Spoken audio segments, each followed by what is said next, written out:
and we're talking about lifetime ISAs this morning, savings accounts that were introduced by the previous government, designed to help people saving towards their first home or indeed longer term for their retirement. The group of MPs have been looking to see if it's still a good idea, and today they have published their findings. Ben is here and can explain why it's so important that these things keep up with the times. Yes, for many people, the lifetime ISA or LISA has been a really efficient way, is a really efficient way to save for a first home or to plan for retirement. That is, as long as you're aware of the rules and restrictions and don't get caught out. Let me explain.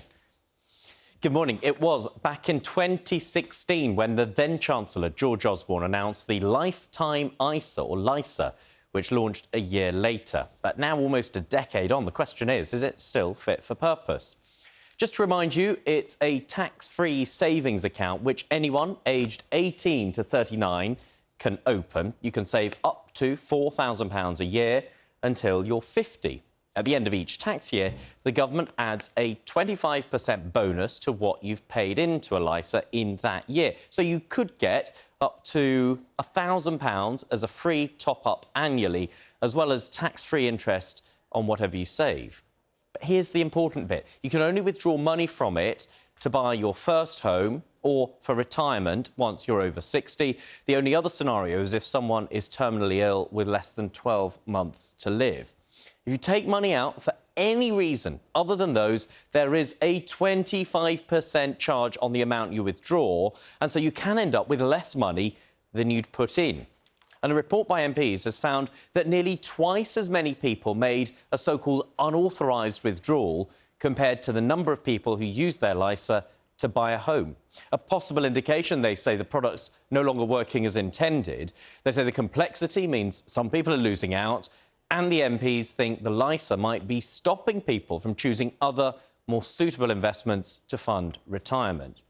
Now, the latest figures show more than 1 million people have a LISA open, but the strict rules around them have led to calls for them to be revamped. One of the downsides with LISAs is you lose the optionality with the money that you're saving. So while you may begin thinking 5 years' time, I'm going to have a house deposit together in a lifetime ISA, a lot can happen in those 5 years. Maybe you'll start a family somewhat unexpectedly. Maybe your relationship will break down. Maybe you'll move to another part of the country. And suddenly you need access to that money, but it's locked in towards a deposit you no longer need. And you're paying that 25% penalty to take that money out.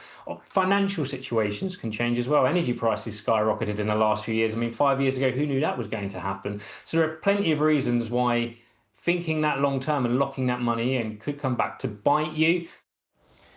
The government is looking at ISA reform more generally, which campaigners say is the perfect time to assess whether this particular savings account still works for the very people it was designed to help. The Treasury said it would consider the report's findings as part of any planned changes.